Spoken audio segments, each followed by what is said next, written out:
in 1 second. And we're live. We're back from I took a little bit of a break, a much needed break. And welcome back to Orthopalooza. And my guest this hour is Barbara. How do I pronounce your last name? I'm not quite sure. Well, it's Barbara Lynn Probst. Oh, that's what I would have said. Barbara Lynn Probst. And her brand new book is called The Queen of the Owls. It comes out in 2 weeks, 3 weeks, April 7th. Yeah. And very excited to have you on Reading with Robin, Facebook Live, to talk about it, to give the authors a platform. Barbara and I were having a little chit chat in the green room, and we know we may freeze, but we will be here speaking even if we look frozen.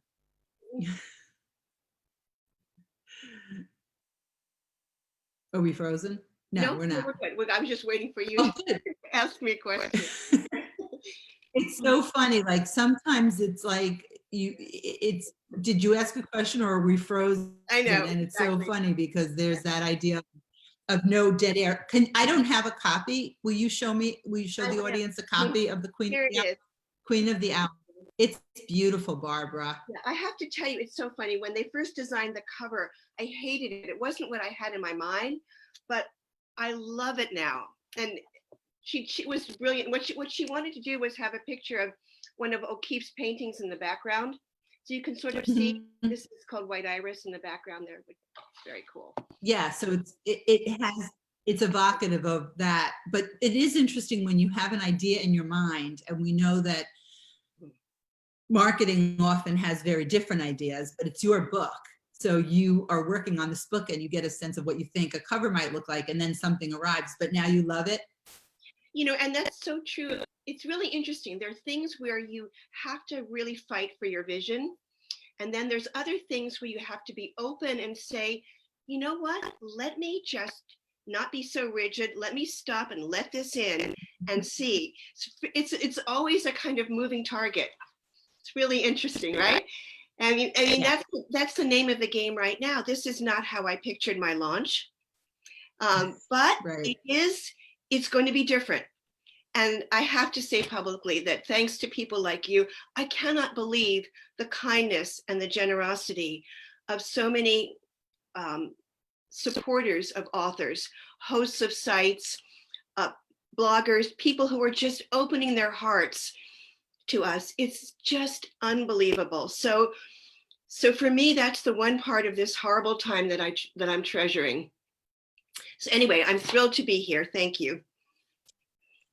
You're very welcome. It's my pleasure.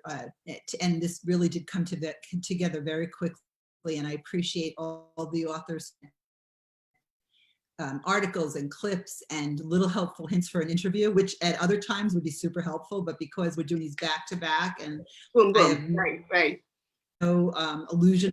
Yeah. So it's, and for me, and I was talking about this earlier, it's a silver lining because it allows me to meet more authors and have this conversation without, I don't want to say without preparing, but yeah, it lets me just chit chat with you folks without preparing, but it allows me to get to know more people and then go back and read the books, because clearly we don't have a lot of time for that.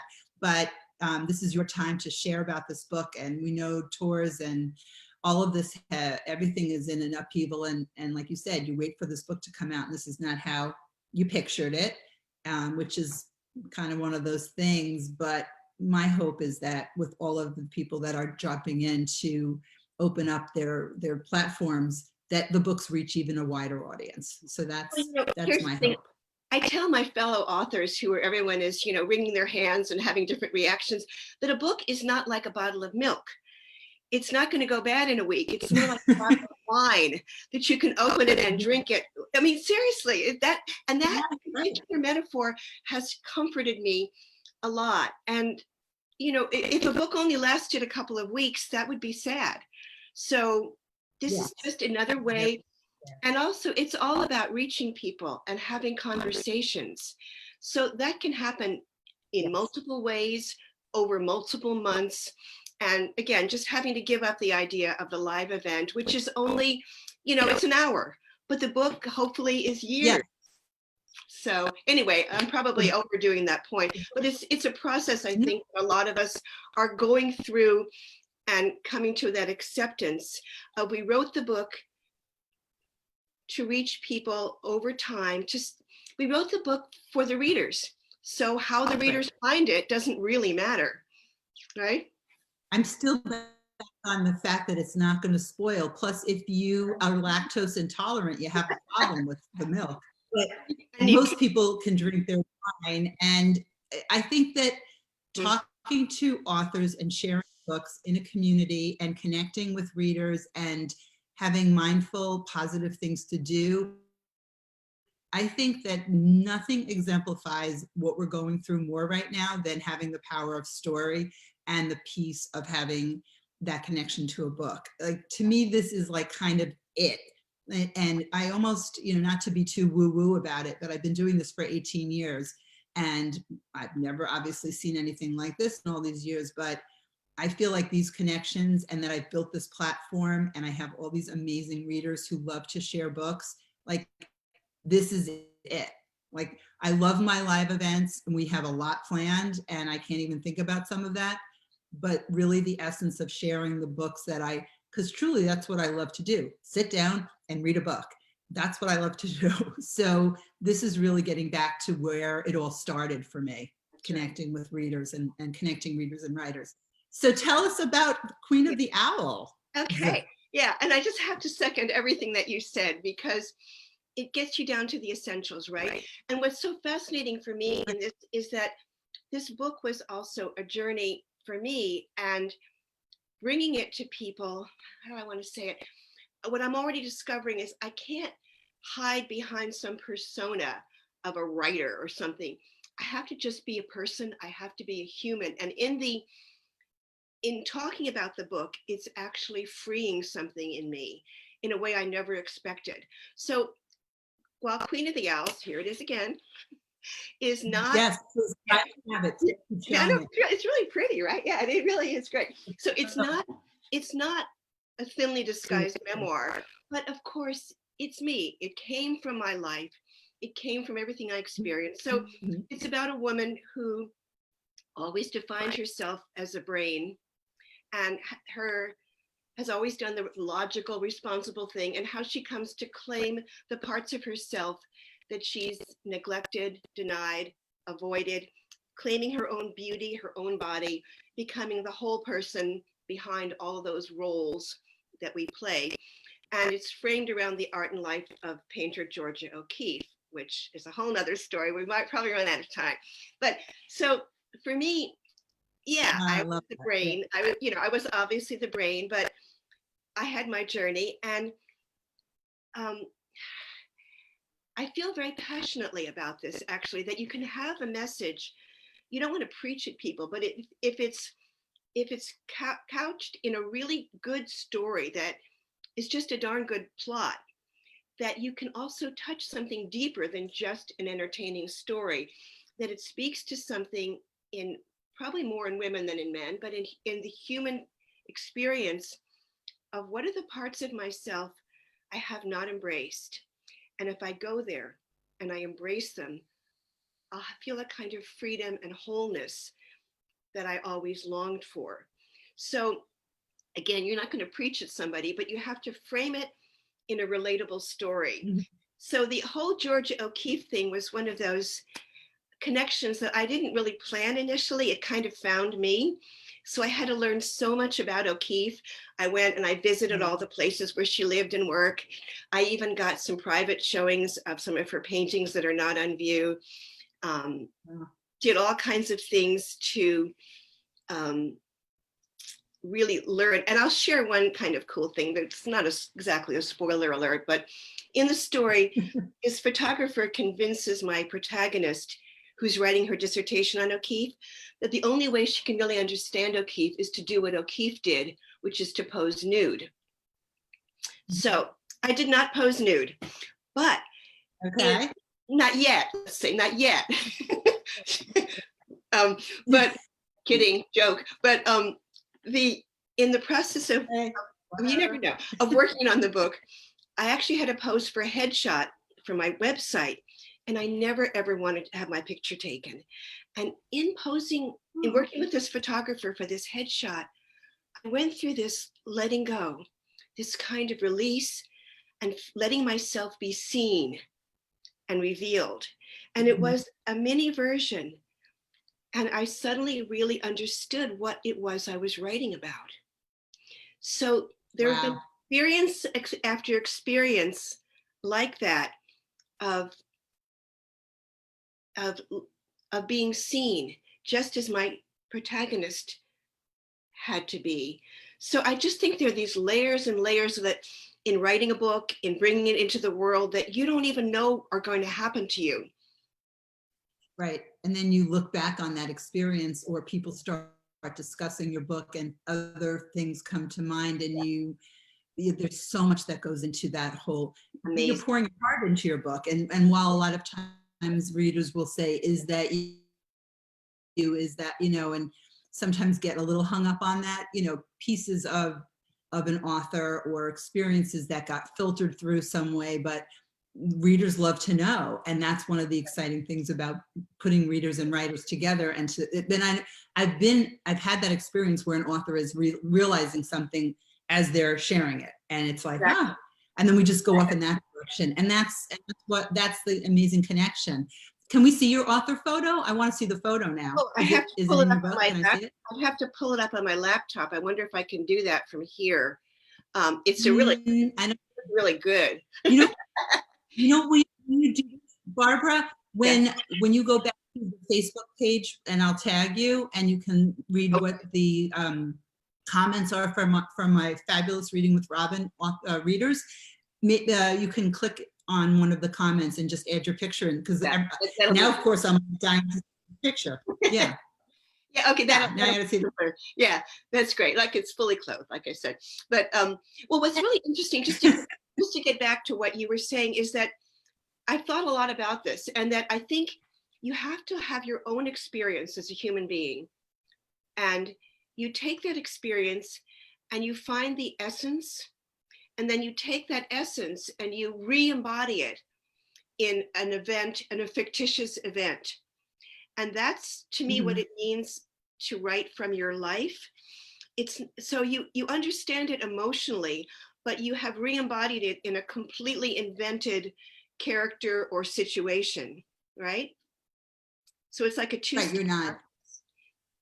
Yeah, you're not writing memoir. Even memoir is an amalgamation, but you're those things that make us up, and the way we tell stories and share with people in daily life, it comes from somewhere. It comes from some experience. It comes from some thought process or something that's tucked way back there. And I think that is the beauty and the magic of storytelling and of writing novels. And what was surprising to you about Georgia O'Keeffe and your research, or something that is little known, perhaps? Well, she was a woman of a lot of contradictions, because on the one hand, she was, you picture this very severe, sort of monkish woman in the desert, isolated, just doing whatever she damned well pleased, painting bones and skulls. And of course, when she was young, there were the flowers, which were interpreted by others as being very sexual. And what's really interesting about her, I mean, there's so much, I could talk about that O'Keeffe for hours, but one of the things that fascinated me was that first, the male art critics wanted to explain her work as the woman speaking from the womb and all of this stuff. She repudiated them. And then later, Right. the early feminists wanted to claim her as their matriarch and talk about how she was embodying, the speaking as a feminist. And she denounced both of them. She wanted nothing to do with either the male critics or the feminists who were trying to say what her art was about. It's really interesting. She was asked in one interview about being a female artist, and she said, I can talk about being a female, or I can talk about being an artist, but I don't see putting them together. You don't see exhibits at the Metropolitan Museum, the best male artists of the century, right? So she was both genderless and gendered. Right. So really fascinating character. Yeah, I mean, and I don't know where the idea of framing the book around her came from. It just was an inspiration. and then once you see that it's there, you can't imagine that that wouldn't have been the That's way right. it was. That's So right. what was that moment like where you thought, aha, Georgia O'Keeffe, this is going to wrap around the book? Like, Well, I did you mean, do a little dance? it was sort of an emerging, it was, Mhm. I mean, I'm a great believer in this, I guess, in the subconscious or the intuitive. My best ideas come in the shower, invariably. Right? So I need to take more Mine shower. too. Yeah, I don't know. I think it's because part of you is still just coming out of sleep, and you're feeling Yeah. this sort of being, I don't know, immersed in the water, and your mind is relaxed. But that's how my ideas come to me. I love shower thoughts. I have a pad of paper on my counter in the bathroom at all times. And Hilarious. it's often, there's drips, because I can't wait till I'm dry to write what the epiphany that struck me in the shower. But they do have, I think there's waterproof writing stuff for right? I've seen people like put stuff in the shower. That would defeat the purpose. I find the shower thoughts the same as walking my dog thoughts. It's Yep. that same time Right. spent with my Yeah. thoughts. It's But yeah, relaxing. shower It's relaxing. thoughts. Yeah. I think also for me to be the way I write, I almost see it as a dialogue between two parts of my brain. I have never articulated this till right this minute, but I have a very analytical part. I have a PhD. I used to be a researcher, blah, blah, blah. I also have this artistic, creative part. I play the piano, for example. So I think that what I love about writing fiction is it lets me bring those two parts together, but you have to relax something inside to let it be organic and natural and not contrived. So I'm still discovering what it is for me. I have a second book coming out a year from now. So each book I think will Yeah, I be, saw that. yeah, that's good, using music instead of art.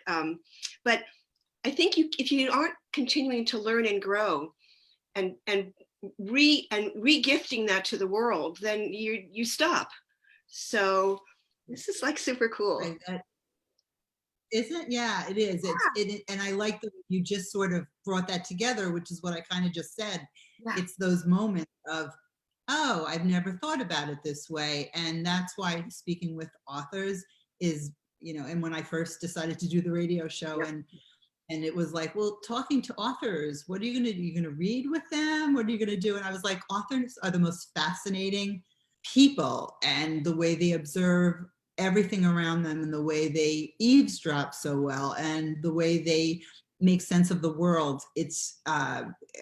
I just love being able to do this. So thank you for sharing Well, I have to say, that. Can you show us another snap?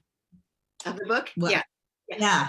I just have to say, Robin, it's because you're good at this that you're helping me to bring Oh, out new yeah. thoughts, right?